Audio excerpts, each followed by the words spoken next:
Les concours professionnels ont été lancés depuis le 24 janvier 2024, au niveau desquels on a procédé au lancement de 4 534 postes à recruter. Et il restait la phase des concours directs.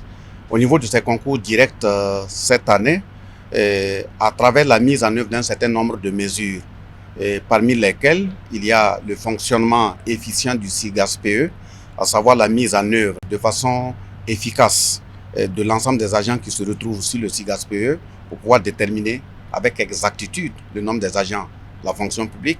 Il y a également la mise en œuvre des fiches de tâches.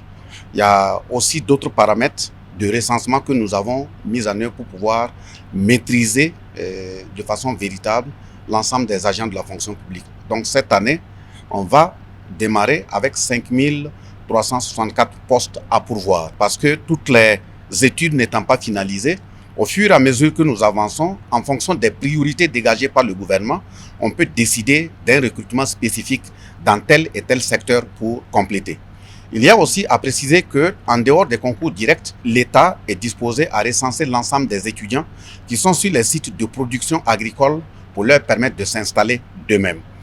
L'État également va envisager le recrutement d'un certain nombre de milliers de jeunes pour les former en entrepreneuriat dans des domaines très bien précis et les accompagner pour leur installation. La deuxième séquence concerne le ministère de la Santé où, après analyse, nous avons constaté qu'il y a des domaines qui sont totalement dépourvus de ressources humaines.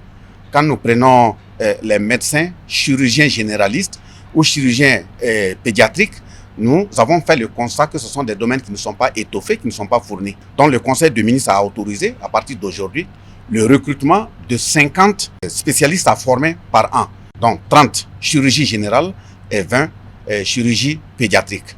Et en plus de cela, le dernier élément, c'est la création d'un emploi au niveau cadastral. Et cet emploi va permettre d'avoir 3 catégories, à savoir les techniciens de cadastre, les ingénieurs de cadastre, et nous avons également avoir les inspecteurs de cadastre. Donc ce sont des gens qui seront reliés en termes d'emploi au niveau du ministère de l'économie et des finances.